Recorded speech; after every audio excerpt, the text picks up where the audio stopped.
Hi, I'm Kathy Cote, owner of Katalyst Fitness and Nutrition, right here in Mashpee. In this upcoming video series, I'll be providing you with a variety of fitness, weight loss, and dietary tips to help you get in shape and feel your best. If you have any questions, please feel free to check out my website at www.katalystfitness.net.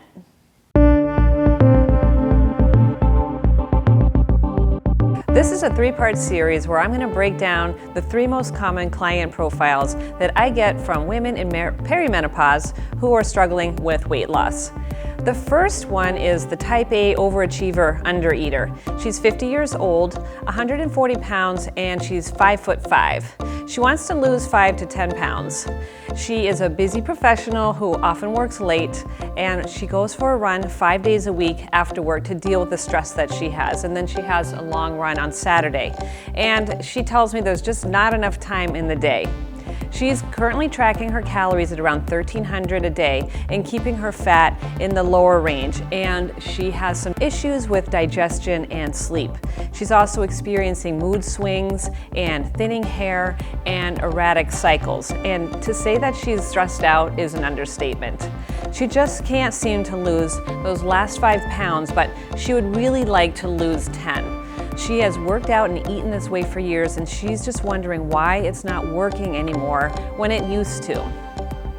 So with this client, she is dealing with some adrenal and thyroid issues, with her cortisol and estrogen being high and progesterone being low.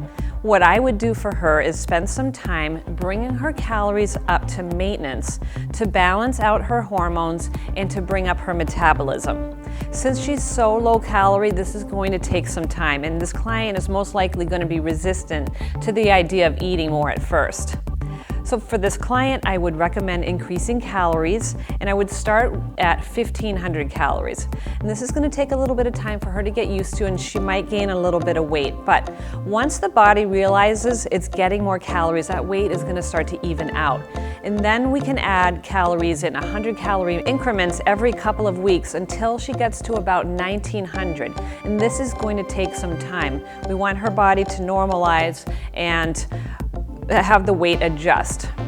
So for her exercise, I would like to see her trade out some of those stress-inducing runs for something lower activity like yoga, and she can use that as her stress release. Again, this client is probably not going to be too happy about not doing her runs, thinking that it's alleviating her stress, but I think this is going to be an important piece to actually bring her stress down so that she can even out her metabolism and start losing weight again once we get her up to her calories. I'd also like to see her going to the gym to train 2 days a week, ideally 3. So her week would look something like this. On Monday, take a yoga class to get ready for the week and start in a clear headspace, and then Tuesday, go to the gym and hit the weights.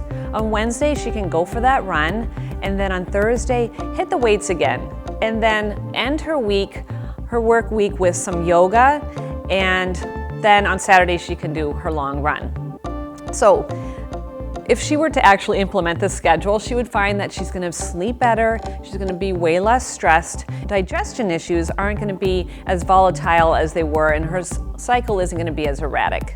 So you might be thinking that she's going to gain a ton of weight by not running, but her body is actually used to doing that activity, so she wasn't burning as many calories as you might think that she was due to metabolic adaptation. And she's also taking a lot of stress off of her body by not running, and that's going to help her metabolism.